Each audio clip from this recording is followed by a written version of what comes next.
To add a fingerprint unlock on your Samsung Galaxy Z Flip 7. For that, open up your setting, and from here you need to go lock screen and AOD. Go there, and then you can see the skin and biometric interior current pattern to unlock your system.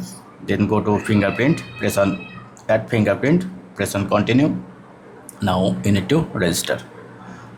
To register it, Samsung Z Flip has this bar, so you have to enter your register and enter your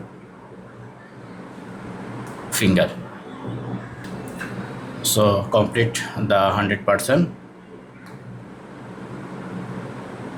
Once down, then press on done.